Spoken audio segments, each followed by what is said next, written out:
시편 57편 1절에서 11절까지 말씀을 교독하겠습니다. 하나님이여 내게 은혜를 베푸소서, 내게 은혜를 베푸소서. 우리 다 같이 읽겠습니다. 우리 가정에 계시는 분들도 다 같이 읽겠습니다. 시작. 하나님이여 내게 은혜를 베푸소서, 내게 은혜를 베푸소서. 내 영혼이 주께로 피하되 주의 날개 그늘 아래에서 이 재앙들이 지나기까지 피하리이다. 내가 지존하신 하나님께 부르짖음이여 고운 나를 위하여 모든 것을 이루시는 하나님께로다. 그가 하늘에서 보내사 나를 삼키려는 자의 비방에서 나를 구원하실지라 셀라. 하나님이 그의 인자와 진리를 보내시리로다. 내 영혼이 사자들 가운데에서 살며 내가 불사르는 자들 중에 누웠으니 곧 사람의 아들들 중에라. 그들의 이는 창과 화살이요 그들의 혀는 날카로운 칼 같도다. 하나님이여 주는 하늘 위에 높이 들리시며 주의 영광이 온 세계 위에 높아지기를 원하나이다. 그들이 내 걸음을 막으려고 그물을 준비하였으니 내 영혼이 억울하도다. 그들이 내 앞에 웅덩이를 팠으나 자기들이 그 중에 빠졌도다 셀라. 하나님이여 내 마음이 확정되었고 내 마음이 확정되어 사오니 내가 노래하고 내가 찬송하리이다. 내 영광아 깰지어다. 비파야 수금아 깰지어다. 내가 새벽을 깨우리로다. 주여 내가 만민 중에서 주께 감사하오며 문나라 중에서 주를 찬송하리이다. 무려 주의 인자는 커서 하늘에 미치고 주의 진리는 궁창에. 하나님이여 주는 하늘 위에 높이 들리시며 주의 영광이 온 세계 위에 높아지기를 원하나이다. 아멘. 예, 우리 오늘 시편 57편 1절에서 11절까지 말씀을 읽었습니다. 새벽을 깨운 기도, 그런 제목으로 말씀을 드리면서 은혜를 나누고자 원합니다. 우리 시편 57편에 표제에 보면 이렇게 되어 있습니다. 다윗의 믹담시 그랬습니다. 다윗의 믹담시. 이 믹담시라는 말은 무슨 말이냐니까 황금시라는 말입니다. 황금. 마치 말 중에서도 정말 귀한 말을 금은이다 그렇게 말하듯이 믹담이라고 하는 말은 다윗의 시 중에서도 아주 중요하고 또 본인이 아주 참 귀하게 여기는 이 황금시가 바로 이 믹담이라고 하는 말입니다. 그 밑에 보니까 인도자를 따라 알다스헷에 맞춘 노래 그랬습니다. 알다스헷에. 이 알다스헷이라는 말은 무슨 말이냐니까 하나님이여 나를 멸망시키지 마소서 그런 뜻입니다. 나를 멸망시키지 마소서. 그러니까 지금 이 알다스헷에 맞춘 노래 그랬으니까 알다스헷이라고 말 자체를 볼 때에 지금 이 다윗은 굉장히 위급한 상황에 놓여 있다 그랬습니다. 난 있다는 것을 알 수 있습니다. 하나님이여 나를 멸망시키지 마소서 그 말이거든요. 그 다음에 밑에 보니까 무슨 내용이 있느냐 하니까 다윗이 사울을 피하여 굴에 있던 때에 그랬습니다. 굴에 있던 때에. 자, 굴이라고 하는 것은 터널하고 다르지 않습니까? 터널은 캄캄하지만은 지나가면 앞이 뚫려서 곧 밝음이 옵니다. 그러나 굴이라고 하는 것은 안으로 들어가면 들어갈수록 더 캄캄합니다. 저는 제일 긴 굴을 지금 그게 사람들이 들어갈 수 있도록 오픈되어 있는지 모르겠는데 고등학교 때 수학여행을 제주도로 갔는데 만장굴이라고 하는 곳에 들어갔습니다. 만장굴 한 4km밖에 못 들어갔어요. 더 들어가지도 못하도록 막아놨더라고요. 가면 갈수록 더 캄캄한 거라. 굴은 출구가 없습니다. 다시 돌아나와야 됩니다. 그러니까 지금 알다스헷에 맞춘 노래 그랬으니까 알다스헷은 나를 멸망시키지 말라는 뜻이거든요. 어떤 상황이었기 때문에 이와 같은 이야기를 하느냐. 지금 다윗이 사울을 피해서 굴에 들어갔습니다. 굴에 들어갔는데 사울이 용변을 보기 위해서 그 굴에 들어온 거예요. 들어온 거예요. 그러니까 여기에서 다윗이 있다는 것을 알면 이제는 다윗은 꼼짝없이 잡혀서 죽을 수밖에 없는 아주 위급하고 다급한 상황이었습니다. 이런 때에 하나님 앞에 부른 시, 노래가, 기도가 바로 시편 57편이다 라고 하는 것을 우리가 보시면 될 것 같습니다. 여러분, 우리나라에 1998년도에 IMF가 왔습니다. IMF가 왔을 때 참 사람들이 어렵다고 했습니다. 너무너무 어렵다고 했습니다. 그런데 지금은 IMF보다도 더 지금 어렵다고 합니다. 그런데 교회는 IMF 때는 더 잘 되었습니다. 왜냐하니까 IMF 때에 IMF가 왔을 때 사람들이 어렵다, 힘들다 그러면서 교회로 더 몰려오면서 기도했습니다. 성도들도. 잘 안 오던 성도들도 그때 교회 와서 기도했습니다. 근데 지금은 교회가 예배를 온전하게 드리지 못하니까 점점 더 교인들은 떨어지고 또 점점 더 이 온라인 예배를 통해서 길들여지는, 오늘 국민일보에 보니까 한 반면 정도 온라인 시대에 교인 그래가지고 글이 나와 있었습니다. 그러니까 지금 25% 내지 30% 한국 교회 교인들이 이미 줄었다. 그런 내용이 나오는 거예요. 그러니까 하나님 앞에 나와서 예배를 드려야 할 그 예배를 이제 가정에서 온라인으로 들어보니까 굉장히 편한 거예요. 그러니까 이것은 하나님 앞에 예배를 드리는 것이 아니라 내가 예배를 받았다는 내 위주의 예배인 것입니다. 자, 오늘 우리는 이 IMF보다도 더 지금 어려운 시대를 살아가고 있고, 특별히 교회가 앞으로 어려워지고 신앙적으로 우리 성도들이 우리의 신앙의 관리가 참 잘 안 되는 이런 시대가 되겠다, 이런 생각이 드는 거예요. 제가 이번 주에는 가족이라고 하는, 돌아오는 주에는 명절이기 때문에 가족이라고 하는 제목으로 설교를 할 겁니다. 그 다음 주에는 믿음의 바닥이 보이십니까? 이런 제목으로 설교할 겁니다. 원래는 믿음의 바닥이 보이십니까? 이번 주에 하려고 하다가 이번 주에 명절이 되어가지고 한 주 제가 늦추었어요. 여러분, 오늘 우리가 정말 이 어려운 시대에 우리의 믿음의 바닥이 보인다고 하면 이거 벌써 심각한 문제거든요. 오늘날 믿음의 바닥이 보이는 사람이 많습니다. 그러면서 교회를 점점 더 등한히 하고, 처음에는 교회 안 나오니까 너무너무 무섭고 두렵기도 했는데 한 달 가고 두 달 가고 1년 가고 2년이 지금 되어가니까 그야말로 이제는 무감각한 이러한 시대를 우리가 맞이했습니다. 자, 오늘 다윗은 지금 이 어려운 시기에 이제는 완전히 굴 안에 들어있는데 사울이 이게 다윗이 있네, 여봐라 여기 안에 들어있다 그러면 끝나는 거예요. 끝나는데 이러한 때에 하나님 앞에 어떻게 기도했느냐 하는 것을 우리가 한번 보려고 합니다. 다윗은 이 어려울 때에 그야말로 하나님 앞에 기도하면서 특별히 보니까 새벽에 하나님을 깨운다는 말씀을 하고 있습니다. 다윗은 어려웠을 때 새벽을 깨웠는데, 첫째로 보면 어려움과 환난이 있을 때에 다윗은 새벽을 깨웠습니다. 어려움과 환난이 있을 때. 자, 1절 말씀해 보시면 하나님이여 내게 은혜를 베푸소서, 내게 은혜를 베푸소서. 지금 하나님 앞에 이 위급한 순간에 하나님 은혜를 베푸소서, 은혜를 베푸소서. 내 영혼이 주께로 피하되 주의 날개 그늘 아래에서 이 재앙들이 지나기까지 피하리이다 그랬습니다. 저는 한번 그런 생각을 해보았습니다. 갑자기 사람이 죽게 되면 어떻게 될까? 갑자기 죽게 될 때 나는 무슨 기도를 해야 되겠는가? 갑자기 죽게 되었을 때 어떤 사고를 통해서, 예를 들어서 배를 타고 가다가 배가 침몰을 한다든지 뭐 그럴 수도 있을 것 아니겠습니까? 그럴 때 마지막으로 내가 뭐라고 기도해야 할 것인가? 저 나름대로, 그런 일이 있어서는 안 되겠지만 저 나름대로 하나님 앞에 이렇게 기도해야 되겠다, 아주 간단하게, 아주 일목요연하게 하나님 앞에 이렇게 먼저 기도해야 되겠다, 그런 생각이 들었습니다. 다윗은 지금 이 위급한 때에 하나님 저 살려주세요, 그 말 먼저 안 했습니다. 하나님 제게 은혜를 베푸소서, 은혜를 베푸소서.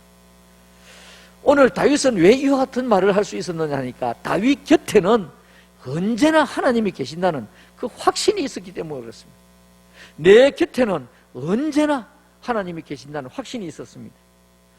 어떤 글을 읽어보니까 곁에 누가 있는지 살펴보세요 라고 하는 그런 글입니다. 넘어지는 것은 삶의 일상입니다. 사랑에, 재물에, 명예에, 수많은 삶의 문제 앞에서 한 번도 넘어지지 않은 인생이 어디에 있겠습니까? 넘어지는 일상이 힘든 것이 아니라 나를 일으켜줄 이가 없는 것이 사실은 더 두려운 것입니다. 가볍게 넘어진 것은 누구나 툭툭 털고 일어납니다. 그러나 스스로 일어날 수 없을 때는 반드시 일으켜 주어야 할 사람이 필요한 것입니다. 지금 곁에 누가 있는지 살펴보세요. 일으켜 줄 이가 있다면 당신은 일어서 있는 자이며 행복한 사람입니다. 이런 시입니다. 여러분, 오늘 다윗은 이 어렵고 이 정말 무서운 이 상황 가운데서 내 곁에 누가 있는지 그걸 알고 있었다는 말이에요. 늘 그것을 생각하고 기억하고 있었다는 말이에요. 그래서 하나님이여 나에게 은혜를 베푸시옵소서. 나에게 은혜를 베푸시옵소서. 이 재앙이 지나가기까지 주의 날개 그늘에 나를 감싸달라고 말하고 있습니다. 날개 그늘을. 저는 주의 날개 그늘 그러면 언젠가 제가 한번 말씀을 드린 것 같은데, 제가 어릴 때 우리 집에 마당도 넓었고 닭이 굉장히 많았습니다. 닭이 많았는데 이 닭이 이제 이 알을 한 20일 내지 21일 정도 품거든요. 품는데 품을 때 닭 알을 한 20개 정도 이렇게 낳습니다. 20개 정도 모아놓으면 이제 알을 품어요. 품으면 그 가운데서 한 17마리, 18마리 병아리가 나와요. 완전히 100% 다 나올 때는 거의 없더라고요. 저희 집에 보니까 한두 마리는 안 될 때가 있더라고요. 그런데 이제 병아리가 나오면 노란 병아리가 너무너무 이쁩니다. 금방 병아리가 나오면 부리가 노랗거든요. 노라면 한 마리 한 마리 병아리를 잡아가지고 부리를 이렇게 앞에 그 껍질 같은 것이 약간 있어요. 거기 있어야 이 빽빽빽 하는데 그거를 손톱과 탁 당겨주면 그 다음에 빽빽 하는 그는 금방 가요. 그런데 이 병아리가 어미닭을 절절절절 따라다닙니다. 따라다니는데 병아리들 가운데서도 또 말 안 듣는 병아리가 있어. 그 제가 구구구구 이러면서 뭐 이 구구구구 하면서 이렇게 새끼를 부르는데 잘 안 오는 병아리가 있어요. 그런 병아리는 꼭 표적이 됩니다. 무슨 표적이 되느냐 하니까 하늘을 날고 있는 솔개가 자꾸 날거든요. 병아리 잡아먹으려고. 솔개한테 표적이 되고, 그 다음에 담이 있는데 담에 그 구멍들이 요만큼 있어요. 그 구멍에 무엇이 지나다니냐 하니까 쥐도 지나다니고, 그 다음에 쪽제비가 다닙니다. 쪽제비. 여러분 쪽제비 혹시 아십니까? 예, 쪽제비. 노란 털인데, 그 뭐라고 제가 설명해야 될지 모르는데, 길이가 쥐 한 2배 정도 되면, 요놈이 샥 나가지고 싹 나가지고 들어가 버립니다. 그런데, 어미닭은 늘 병아리가 어디에 있는지 늘 고기를 이렇게 돌리면서 주시를 합니다. 왜냐니까 새끼를 보호해야 되기. 그런데, 만약에 위에 솔개가 떴죠? 그러면 막, 당장 어미닭이 소리를 내는데, 그 소리가 쿡쿡쿡 하든지 제 기억이 잘 안 납니다. 그러면서 날개를 쫙 펴니다. 펴면, 그 날개가 쫙 펴면 이 병아리들이 쫙 모여와요. 그러면 이 날개로 바로 덮는 것이 아니라 닭을 자세히 보니까요. 쫙 펴면서 병아리가 딱 들어왔다 싶으니까 닭이 다리를 내려요. 내리고 난 뒤 그 다음에 착 덮어요. 그러면 싹 안에 다 들어가요. 20마리가 다 들어갑니다. 그러면서 닭이 고개를 팍 숙입니다. 왜냐니까 이 솔개라 같은 것이 어미닭도 공격할 수 있거든요. 공격하니까 팍 이렇게 숙입니다. 그래서 한참 있으면 그냥 날아가 버려요. 또 그뿐 아니라 그런 걸 보면서 이제 우리 아이들이나 어른들이 막 지게 짝대기를 가지고 막 솔개를 쫓고 쪽제비를 잡기도 하고 쪽제비를 잡기도 합니다. 쪽제비 잡아가지고 쪽제비 안에 배를 갈라가지고 껍질을 다 끄집어내고 쪽제비 2마리를 엮어가지고 목털도 여기가 다니고 그랬습니다. 주의 날개 그늘 아래. 오늘 다윗은 어려울 때에 하나님께서 나를 주의 날개 그늘 아래 지켜달라고 이와 같이 하나님 앞에 기도하고 있는 것을 보게 됩니다. 여러분, 방금 제가 당신 곁에 누가 있습니까? 라고 하는 그 시를 읽은 것과 마찬가지로 넘어진 것보다도 더 무서운 것은 일으켜 세워줄 수 있는 사람이 없는 것, 또 그런 의지가 없는 것, 이게 얼마나 무서운 것입니까? 오늘 우리는 힘들고 어렵지만 하나님께서 우리를 지켜주시고 주의 날개 그늘 아래 우리를 붙들어 주실 것입니다. 나중에 우리가 부르겠습니다만 주 날개 및 내가 평안이시네, 바로 그 찬송 부를 것이거든요. 다윗은 시편 18편 1절에 나의 힘이신 여호와여 내가 주를 사랑합니다. 왜냐니까 하나님께서 나의 힘이 되시는 것을 그가 알았기 때문에. 그가 왜 이런 말을 합니까? 하나님께서 나를 분명히 지켜주시고 나를 보호해 주실 그런 확신에 차 있기 때문에 그렇습니다. 시편 18편 4절 이하에 보니까 사망의 줄이 나를 얽고 불의의 창수가 나를 두렵게 하였으며 지옥의 서울의 줄이 나를 두르고 사망의 올무가 내게 이르렀도다. 지금 죽음의 올무가 이르렀습니다. 내가 환난 중에서 여호와께 아뢰며 나의 하나님께 부르짖었더니 그가 그의 성전에서 나의 소리를, 내 소리를 들으심이며 그의 앞에서 나의 부르짖음이 그의 귀에 들렸도다. 다윗은 하나님 앞에 기도해서 응답받은 일이 한두 번이 아니기 때문에 확신에 차 있다는 말, 확신에 차 있습니다. 그러니까 지금 굴 속에 있는데 완전히 지금 사울에게 붙들리는 날에는 죽음이 눈앞에 다다랐음에도 불구하고 그는 하나님 앞에 하나님 저 무섭습니다, 하나님 저 살려주세요, 이게 아니고 하나님 저에게 은혜를 베푸시옵소서, 하나님 저에게 은혜를 베푸시옵소서 반복해서 말하고 있는 것을 봅니다. 자, 그러니까 이 다윗은 하나님 앞에 새벽을 깨운다고 말하면서 어떤 데 새벽을 깨웠느냐? 어려움이 있을 때 새벽을 깨웠습니다. 어려움이 있을 때. 자, 그러니까 우리 요즘에 코로나 시기이기 때문에 새벽 기도에도 사실은 많이 지금보다 더 나오면 우리 본당으로 올라와야 됩니다. 우리가 교회 못 나온다 할지라도 가정에서라도 우리가 새벽을 깨우고 어려울 때 새벽을 깨우면서 하나님 앞에 기도하는 것이 대단히 중요하다는 말입니다. 두 번째로는 사람에게 억울한 일을 당했을 때 또 새벽을 깨워야 됩니다. 사람에게 억울한 일을 당했을 때. 어느 신문에 보니까 어느 교인이 억울한 누명을 썼어요. 뭐 교인이라고 그랬는데 기장 측 목사님입니다. 목사님. 저녁에 신방을 하고 이렇게 돌아오다가 경찰에게 붙들렸어요. 붙들려 갔는데 근처에 아이가 한 명이 죽었는 거예요. 여자아이가. 아이 살해범으로 몰려가지고 그 목사님이 15년 감옥을 살았습니다. 아무리 안 죽였다 해도 안 되는 거예요. 추록 이후에 혐의가 벗겨졌습니다. 얼마나 억울합니까? 여러분, 우리가 살아가는 가운데서 억울한 일이 참 더러더러 많습니다. 화성에 한때 여자들이 10몇 사람이 죽었습니다. 수년에 걸쳐서. 그래서 화성의 그 내용을 가지고 영화도 살인의 추억인가? 그 영화도 나왔습니다. 근데 한때 지금 뉴스 막 나왔습니다만 다리를 저는 그 장애자가 살인자로 몰려가지고 20몇 년을 교도소에 있다가 나왔어요. 그런데 진짜 살인자가 내가 죽여 때리는 거예요. 얼마나 억울합니까? 여러분, 이 땅 위에서 살아가는 가운데 억울한 일이 너무너무 많습니다. 자, 그런데 다윗은 이 억울할 때 시편 57편 4절 말씀해 보니까 내 영혼이 사자들 가운데서 살며 내가 불사르는 자들 중에 누웠으니, 지금 어떤 자입니까? 완전 악한 자들 그 가운데 있지만은 그 사람의 아들들 중에라 그들의 이는 창과 화살이요 그들의 혀는 날카로운 칼 같도다.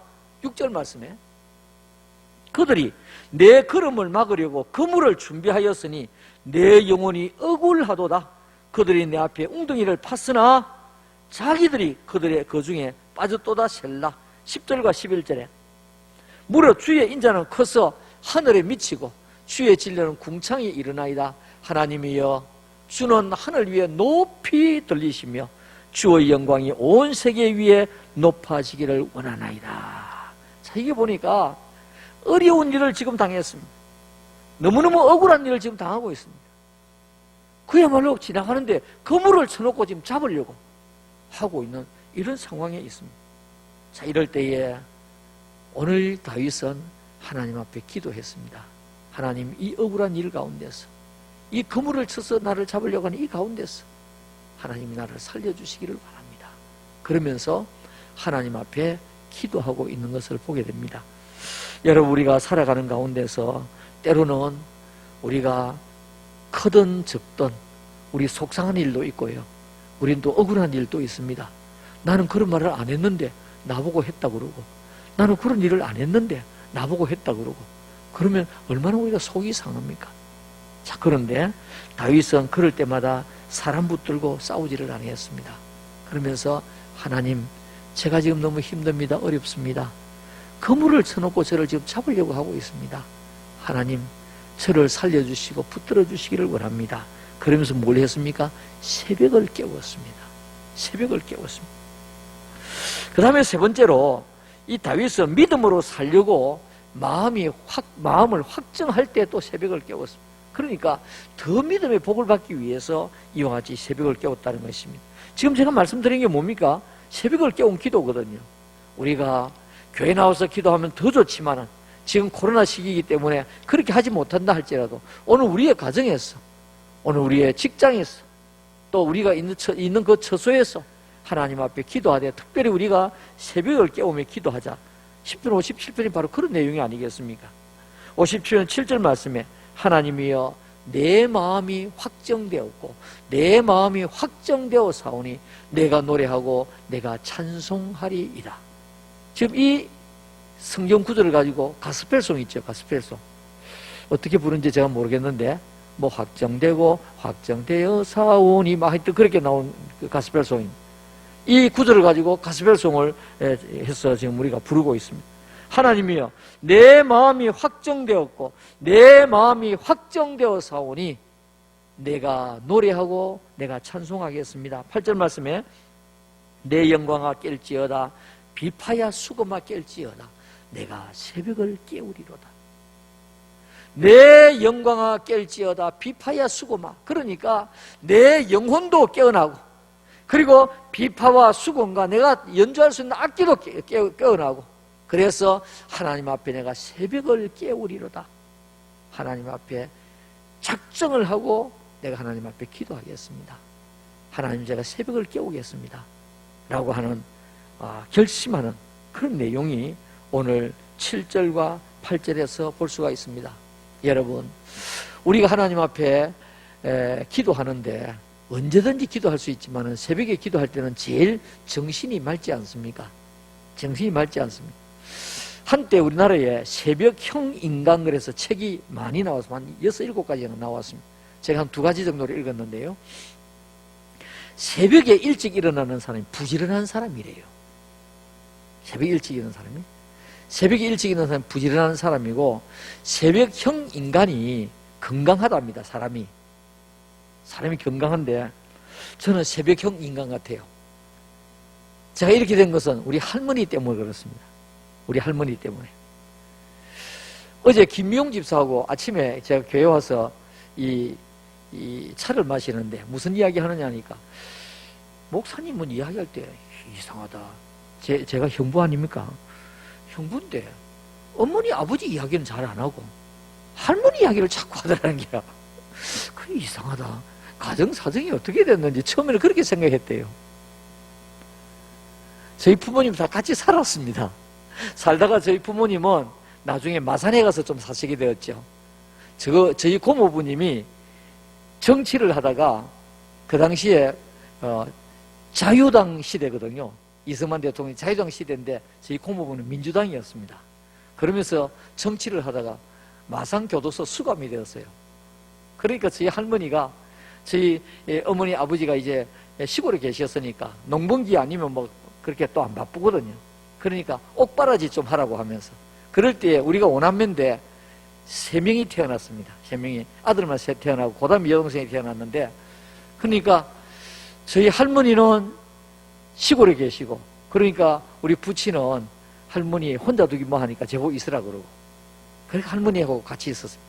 그런데 할머니는 새벽 기도를 가시는데 어떻게 가시느냐 하니까 저희 할머니가 원래 절에 다녔거든요. 절에 다녔는데 가술에 있는 절에 들어가는 절 입구를 도로를 우리 할머니가 나왔습니다. 그만큼 불심이 심했어요. 심했는데 아들을 하니까 죽는 거예요. 딸을 하니까 살고. 근데 어떤 사람이 아마 그 가술 교회에서 그때 전도하라고 그랬던 것이 아닌가, 저는 제 추측에 그러는데, 어떤 사람이 저희 할머니 보고 저희 할머니가 진양댁입니다. 그래서 제가 이 음식 같은 것도 할머니 영향을 많이 받아가지고 서부 경남 쪽 제가 음식 굉장히 산초 같은 거 넣고 이러면 좋고요. 그런데 진양댁인데 진양댁이 교회 가면 아들 낳아도 살겠구만 그러는 거예요. 그래서 낳은 아들이 저희 부친입니다. 제 부친. 그러니까 저희 할머니는 새벽 기도를 또 절에 가듯이 갑니다. 아침에 일어나면 무조건 우통을 벗습니다. 그리고 머리를 확 감아요. 그리고 비늘을 딱 꼽습니다.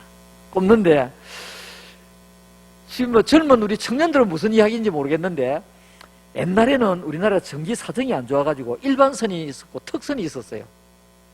일반선은 밤 12시까지 불러오고 불이 꺼집니다. 특선은 밤새 있는데. 근데 또 전기 사정이 안 좋다 보니까 일반선도 한 집에 하나씩 등을 다 방마다 못 써요. 그래서 이 방하고 저 방하고 중간에 딱 구멍이 뚫려 있어. 전구담을 거기 딱 중간에 놨어. 이 방에도 좀 비치고 저 방에도 비치고.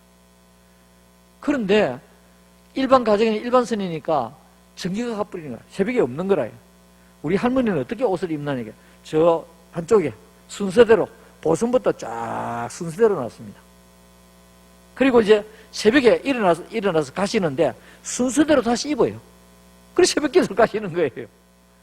너무너무 무서운 걸 할머니가 하고 나면 천장에는 쥐가 뛰어다니지, 바람이 불지, 우당탕하지 뭐. 그러니까 너무 무서우니까. 무서워서 할머니 따라다니다 보니까 새벽에 잠이 없어요. 그래서 할머니께서 참 저를 이렇게 훈련시켰구나 그런 생각이 들고 참 제가 감사하지요. 여러분, 오늘 성경에 보니까 새벽에 이적이 많이 일어났습니다. 이스라엘 백성들이 출애굽할 때에 홍해가 언제 갈라진지 아십니까? 새벽에 갈라졌습니다. 예수님도 새벽 미명에 기도하셨습니다. 또 욥도 너무너무 고통 가운데 보니까 욥기 7장 4절에 보니까 새벽에 하나님 앞에 기도했습니다. 여러분, 우리가 언제든지 기도하는 것 다 하나님께서 받으시지만은 우리가 새벽에 기도하면 우리의 정신도 맑고 또 우리가 또박또박 기도할 수 있고 우리가 하나님 앞에 응답도 더 잘 받을 수 있습니다. 오늘 여기 보니까 이 다윗은 믿음으로 살려고 하나님 제 마음이 확정되었습니다. 그러면서 비파야 수고마 깰지어다 내가 새벽을 깨우리로다 라고 말씀하고 있는 것을 보게 됩니다. 마지막 네 번째로 감사와 찬송을 하고 싶을 때 새벽을 깨웠습니다. 감사와 찬송을 원할 때 새벽을 깨워야 합니다. 시편 57편 9절에서 11절까지 주여 내가 만민 중에서 주께 감사하오며 문나라 중에서 주를 찬송하리이다. 무릇 주의 인자는 커서 하늘에 미치고 주의 진리는 궁창에 일어나이다. 하나님이여 주는 하늘 위에 높이 들리시며 주의 영광이 온 세계 위에 높아지기를 원하나이다. 뭡니까? 하나님의 이름과 영광을 지금 찬양하는 그런 내용입니다. 하나님의 이름과 영광을 찬양하기 위해서 내가 새벽을 깨웁니다 라고 말하고 있습니다. 미국의 제일 위대한 대통령, 미국의 제일 위대한 대통령 두 사람을 꼽으라면 조지 워싱턴과 에브라함 링컨을 듭니다. 그런데 워싱턴에 대한 책은 별로 나와 있지 않습니다. 그러나 에브라함 링컨에 관한 책은 서점에가 굉장히 많습니다. 링컨의 가정이 너무너무 어려웠지 않습니다. 또 링컨의 어머니도 일찍 돌아가셨어요. 그런데 돌아가시기 전까지 에브라함 링컨 어머니는 새벽에 늘 기도했습니다. 그러니까 자녀들이 자다가 뭐 어머니가 뭐라고 이야기하는데 보니까 기도하고 계시는 거예요. 그래서 에브라함 링컨은 그의 자서전에 보면 우리 집에는 새벽마다 온 집에 기도로 가득 찼었다 이렇게 되어 있습니다. 새벽마다 온 집에 기도로 가득 찼었다. 그래서 링컨은 대통령이 되어서도 링컨이 집무하는 그 집무실에 새벽에 기도하는 소리가 늘 들렸다. 그렇게 말하고 있습니다. 록펠러 어머니도 기도의 어머니였습니다. 가난했지만은 자녀를 위해서 늘 기도했습니다. 그래서 믿음을 유산으로 물려주었고 신앙으로 교육을 했던 것을 보게 됩니다. 자, 사랑하는 성도 여러분, 우리 이제 10편 제가 1편부터 쭉 가다 57편까지 왔습니다. 57편에 보니까 다윗은 새벽을 깨운다고 했습니다. 새벽을 깨운다. 어려움과 환난이 있을 때에 새벽을 깨웠습니다. 사람에게 억울한 일을 당하면서 새벽을 깨웠습니다. 그리고 믿음으로 살려고 마음을 확정하면서 새벽을 깨웠습니다. 하나님 앞에 감사하고 영광 돌리려고 새벽을 깨웠습니다. 여러분, 우리가 새벽에 나와서 하나님 앞에 찬송하고 경배하고 또 그뿐 아니라 새벽에 나올 수 없는 상황이면 우리 가정에서라도 우리가 새벽에 일어나서 새벽을 깨우면서 하나님 앞에 다윗과 같이 하나님, 제 마음이 확정되고 확정되었습니다. 비파야 수금아 깰지어다 내가 새벽을 깨우리로다. 우리가 비파와 수금을 직접 가지고 오지 못한다 할지라도 이 비파야 수금아 했던 이유는 이 다윗은 악기를 잘 다루었습니다. 그러면서 그가 늘 곁에 있던 이와 같은 악기를 가지고 비파야 수금아 그랬습니다. 여러분, 오늘 우리는 비파와 수금이 없다고 할지라도 우리는 하나님 앞에 새벽을 깨우는 이런 마음, 이런 정신, 이런 기도의 마음 가질 때에 하나님께서 우리가 힘들 때 우리에게 피할 길을 주시고 또 억울한 일을 당할 때 하나님께서 그 가운데 또 승리하게 해주시고 또 우리 믿음을 키워갈 때 하나님께서 우리에게 또 은혜를 베풀어 주시고 또 하나님 앞에 영광과 찬송을 돌릴 때에 우리 하나님께서 새벽을 깨우는 이런 마음과 은혜를 주시고 응답을 주십니다. 축복의 말씀이 되시기를 주님의 이름으로 축원합니다. 아멘.